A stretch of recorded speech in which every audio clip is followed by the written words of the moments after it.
Hello everybody, this is Hammer Striker here. Today I've got kind of an iconic pistol. It's the H&K Mark 23, chambered as you can see in .45 auto. Please don't forget to check out our website. Go to our affiliates page. You'll find discount codes for things like Mantis Axe and Core belts, linked to that cool little bore light that we use for lighting up the barrels. Use those links. It will often save you money, never will cost you any additional money, and helps the channel. And please consider supporting the channel on Player, formerly Utreon, where we can do some types of videos that are no longer allowed on YouTube. There are a number of things that are unique about this. One of them is its size. It's basically enormous. It's not as big as a Desert Eagle, but it really reminds me of one. It's got those kinds of proportions. It's just big. It's chambered in .45 auto, and it was made as a military weapon. And just for kind of giggles, here's the new HKCC9 sitting next to it, and it's just, you know, enormous by scale. It was actually kind of designed to be used not as much as solely a defensive weapon, but also be able to engage. I've heard it called an offensive weapon. To me, it's kind of nice looking. It's not all that offensive. No, just kidding. I've seen nothing on H&K's site that calls it that, but it's a match-grade gun, and with that characteristic, it's designed to be able to hit targets at longer ranges and could potentially be used to engage an enemy, not necessarily needing a rifle. And they've done a number of tests with it. It's got a 6,000 round mean rounds between stoppages. They really test it. They test it with plus P, which is not all that common for .45 ACP, but it does exist. And they've got less than 1 inch groups at 25 yards with it. So it's got a lot of characteristics that are different from your typical military combat handgun. One of them is the trigger. Let me demonstrate that. So in single action mode, there's minimal take up, and then a very, very light, short, crisp break. Resets about all the way out, but the break was so short that all the way out really doesn't mean much. And then again, that really short, crisp break. And it is a DASA. The double action is a little bit heavy and a little bit stacky, but in single action mode, the trigger is actually really good on that. And this is not a common thing for military pistols. They often tend to have longer, heavier triggers, and that's the way the military typically wants them. It does have a thumb safety right here. It's got a, like a 1911, it has to be cocked in order for the thumb safety to be activated. It does activate very easily, both directions. You can swipe it with your thumb. Now, unlike a lot of guns that put the safety forward, we're using the front part of your pad of your thumb. This one, it's back, so you're kind of using this part of the knuckle to operate it. But it works, and it is ambi. And the other side does not bite into me. It's there, but it doesn't bite into me. At no point when I was shooting it did the other safety catch my hand, or did I even notice that it existed, which is a good thing. A lot of times you get the ambi safeties and the other safety bites in. Whichever hand you are, the other side bites into you. It also has a decocker, and the decocker operates independently of the safety. The safety has to be off. It has to be in the fire position to operate the decocker, but it's there. And what that means is you can carry this however you want. Right now it's hammered down with a round in the chamber, or if it were loaded, it would have a round in the chamber. And it would be safe to get it in that position by using the decocker, and safe to carry. It would also be safe to carry like a 1911 in a cocked and locked position if the hammer were back and you thumb the safety on. So whichever way you want to go with this, and you don't have to decide up front, it's just decide how at the moment which way you want to carry it.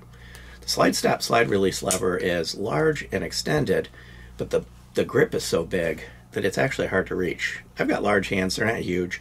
If you've got really long thumbs, you might be able to catch that, but more likely you're going to be either adjusting your grip to get to it or slingshotting it. The proportions on this are just kind of, you know, out there a little bit. And let's talk about it while we're there. 9.65 inches front to back, 5.9 inches tall with the flush magazine, which does actually fit flush. It kind of molds right into there. And 1.53 inches thick. It's not designed to be small. There's nothing about this that is intended to be small.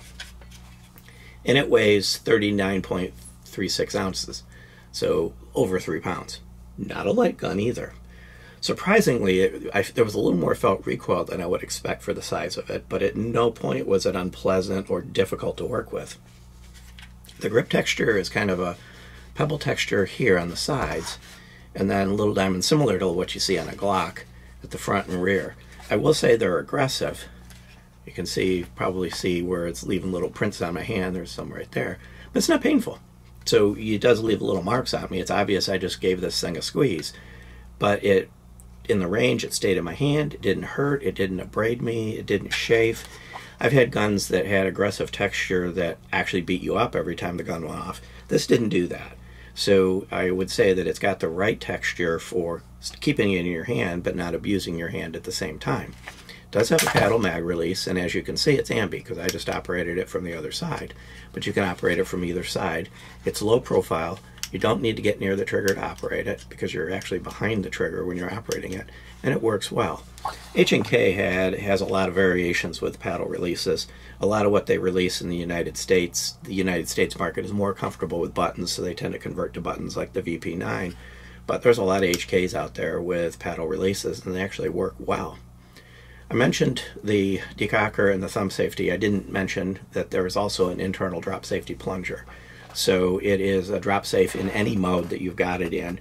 It's designed to be drop safe. And again, this is meant to be a combat weapon, so they don't want it going off unexpectedly under harsh conditions. From a sights perspective, it is not optic ready. They really haven't changed this gun in the years that it's been out. It was first dropped to the military in '96, and it's pretty much stayed the same. It does have an adjustable rear sight. The sights are dovetailed, can be replaced. But they're nice, easy to see, 3-dot sights with a good gap between the front and the back to leave a little target visible behind the front sight. So I found them very easy to use. I found this gun overall very easy to shoot well despite its size. It's very easy to pull nice groups with it. It does have a rail, but it is not a Picatinny rail. It's a dedicated rail that was designed by H&K. And there is a laser that was also available for it at the time. I don't know if it's still available, but you can't get it in the United States because the output of the laser is too high. It doesn't meet the US standards. There is an adapter available that you can buy. It kind of lowers this a little bit and then fits right into the trigger guard and actually threads into that hole that you see in the front of the trigger guard. Right there. It threads into that hole so it's nice and solid. And below the hole there's a little bit of serrations. But if you buy that adapter, then you've got a standard Picatinny rail. It's got a huge oversized trigger guard. I mean, I can actually put 3 fingers inside that trigger guard. So if you've got gloved hands, you know, winter conditions, things like that, you're going to have no trouble getting into that trigger guard and using it. The slide is a little bit stiff, but not ridiculous, and it is relatively smooth. And if I didn't mention that the barrel on this is 5.87 inches long. It is polygonal rifling, and it does have a O-ring on it, which I'll show you when I get it apart. And that creates really solid lockup on the barrel. The barrel stays put exactly where it needs to be, which gives it that repeatability. That's what gives it those types of groups. One thing I didn't mention earlier is the magazines. It comes with 2 12-round magazines. There is a version available with 2 10-round magazines if for those restricted states. And while I'm here, I'm just going to kind of show you the other side of it so you can see what it looks like. It's actually a nice looking gun. Its proportions are large, but it's balanced. It looks well with the proportions. It does kind of make me think of a Desert Eagle with kind of the outsized proportions. It is noticeably smaller than a Desert Eagle. Taking it apart is relatively easy. You have to take the thread protector off. And unfortunately, the thread protector doesn't have an O-ring. So it does have a tendency to walk itself off while you're shooting. So if you're just shooting, you may take it off so you don't have to keep messing with it. To disassemble it, there's a little protrusion above this that you can't see, and there's a cutout. And basically what you do is you line those 2 up.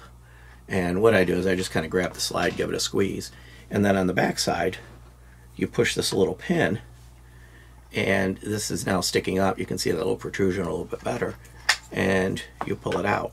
So the slide stop slide release is also the takedown pin. Very easy to get apart. The next thing I'm going to do as soon as I get the slide off it is I'm going to put the safety on. Oh, it was already on. I want the safety on because if I accidentally pull the trigger and it is a light trigger, I don't want the hammer to slam into components of the fire control group. I do this with every gun that is designed like this. So I'm going to set the frame down for a second. I'm going to kind of focus on the slide because the slide is interesting. number one, it's huge, and even the recoil spring is huge. It's kind of got a hook. It hooks onto the barrel here, and this notch at the top is used, that's where the takedown pin goes through. And it's got this dual recoil spring thing going on. Here's the little hook on the barrel that it hooks into. And it's got this dual recoil spring thing going on. And it's just kind of unique. There's a lot going on here. This is probably the wildest designed recoil spring assembly that I've seen. It does work well. It does work reliable. Now what I was talking about, I'm going to put my thumb on the barrel because I don't want to actually pull it out while I'm doing this. But what I was talking about earlier is I cannot move this barrel. If I have my thumb on it so that I can't actually yank it out, I can't move this barrel. Even if I take my thumb off, I really can't move the barrel at all. You see my hand moving, but the barrel is not. That's that O-ring creating that lockup. So I'm going to pull the barrel out and show you that O-ring. It's right here. And this makes the barrel assembly fit tight in the slide and line up every time repeatedly where it needs to be. It is polygonal rifling.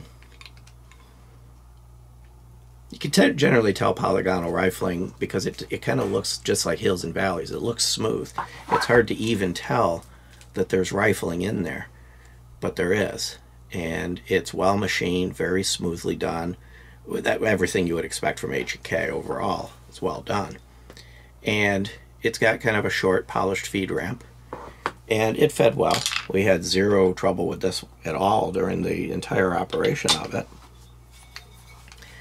Inside the slide, there's the drop safety plunger right there. It's minimalist because it's not a striker gun, it's a hammer gun. So the only thing that's really in here is the firing pin in this channel. Other than that, everything's well machined, it's well done. And which, again, what you would expect from H&K. When you go to the frame, kind of smaller rails than I would expect, but it does line up and stay nice and tight and work well. Little rail at the back. Of course, the fire control group's a little more complicated. This is a hammer gun, so all the action's happening right here. But everything's well machined and clean and well done. Reassembly is pretty much as easy as disassembly was. Slide the barrel back in. You can put the thread protector on either now or later, but it does have to come off to get the barrel through the hole. And then you put the recoil spring in, and it just kind of clips in and sits here. It's not going to be real tight. If I bump it, I could knock it out, but it just kind of sits there. And once it's reassembled, everything will stay where it belongs. But it goes with that hook facing down and this recess facing up, because again, that's where the slide stop slide release is going to go. Slide it back onto the frame. Then the only thing that can be a little wiggly is just getting this in, kind of wiggling it around to get this in there and bring it up so it lines up with the frame. And then again, you have to pull it back until that cutout is visible and then push it in. And now if I take the safety off, I have an operational gun again. So it's easy to live with, it's easy to take care of. It would be easy in the field to maintain this or deal with it or clean it, anything that you needed to do, because it comes apart easily, and you'll notice that I used no tools at all, just my hands. So I like the takedown procedure on this. Yeah, it's not as convenient as pulling down two little tabs, but as far as guns of this era go, it's actually got a pretty good takedown procedure. One thing I did find interesting, and this isn't really a big deal or overly important, I just thought it was interesting. For the size of this thing, I expected the box to have wheels on it. It actually just comes in a regular H&K box. It's actually not much bigger than the pistol itself, and it just barely fits in the box. So it doesn't come with an outside suitcase, they stuff it into a regular H&K box. But it got the job done, and it's a hard case. Could use it as a range case. There just wouldn't be much room in there for anything but the gun and the magazines. Of course, to the point of, should you buy one? Well, let's start with MSRP is $26.39. And they tend to sell reasonably close to that. This is not an inexpensive H&K. This has got the H&K comma in the price tag. If you're buying this more because you want something like this. This is not what I would say would be a first choice for home defense or self-defense, concealed carry. Yes, you can use it for home defense. It's very effective for that, especially with the accuracy capability. But there's a lot of cheaper things out there that'll get that job done equally well, be smaller and more compact, and not have a comma in the price tag. If you're buying this, you're buying it because you want really an awesome range gun, a match-grade accuracy handgun, or you're wanting an iconic gun, something that has, like some of the others that are out there, like the 6 Hour P226 and others that have a military history, and you're wanting it for that, or you're wanting it just because it's big and impressive. But really, this is more of a collector range gun than it is designed to be a top choice for home defense or concealed carry. Now, holsters do exist for this. You can carry this, and it's bigger than a full-size 1911, but there's nothing to stop you from carrying it if you can hide this big old grip and that long slide. Price would probably be the thing that would drive most people away from this, unless you've got a real reason why you want something like this. Now, you do drop the money, you do get the gun, you're going to get a reliable gun, you're going to get a well-functioning gun, you're going to get actually a nice-looking gun. I found it, again, easy to shoot well, it came with nice sights. There was nothing about this I didn't like, so if I'm ignoring that price tag, it's actually a really good gun, and it's got all the features you would want, from safeties and decocker and everything else that would go along with it, as well as the ability to put something on the end of the barrel if you want, right from the factory. This is just the way the gun came out of the box. And they don't offer a non-threaded variant. They're all threaded. That's just how they are. So beyond that, if you like our videos, please give us a thumbs up, share, subscribe, click that bell up there to be notified if you do. Check us out on Facebook, Instagram, Player, Rumble. We're pretty much everywhere. And thank you.